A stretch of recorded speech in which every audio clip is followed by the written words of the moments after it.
season. As I say, the comments are slightly ambiguous. They were in the heat of the moment after a defeat. I mean, minutes after a defeat by Luton, which sees them their hopes of getting into the playoff final ruled out. And emotions, I think, were running very high last night. Marco?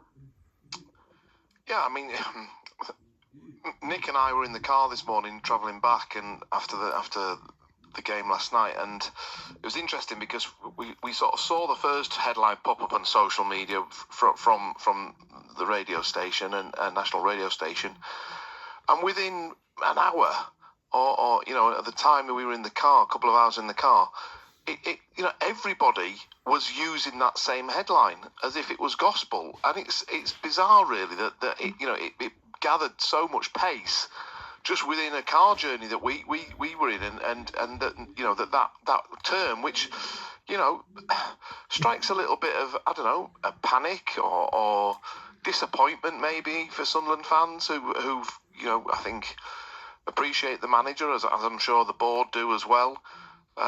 But just to hear that, look, he might not be the manager next year, and we've got to keep it in context of how modern football is run with, people who are, heads of football or directors of football they have the power to have a plan. Now, one of the biggest problems that Sunderland have had over the last few decades is quite often fans come on and say, we don't have a plan.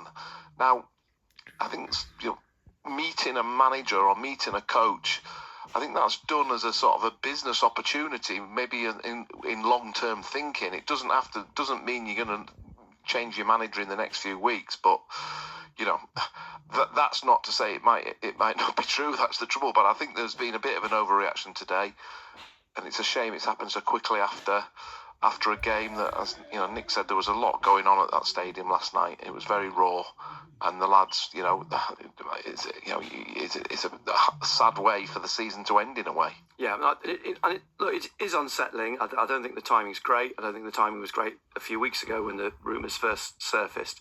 And I think what people want is clarity. And I think what I think we all want to hear is the club, say something to confirm or deny, or certainly give people clarity. Because I think, from everything that Tony Mowbray's achieved this season, what the team's achieved this season, what the football club's achieved this season, and, the season that they've had, it's certainly now, under a cloud sitting over it. And, nobody wants that. And I think we need to sort of get some sense of clarity on what the future holds for Tony Mowbray. But we know how Sunderland work as well. They've got plans for the future, and plans for everything. Of course they have, and as Marco said, that this is, maybe just one indication. It's just one part of future planning, but it's it could have been nipped in the bud 3 or 4 weeks ago, and it hasn't been, and that's what's it is rumbled on, and how these things fester and rumours start, and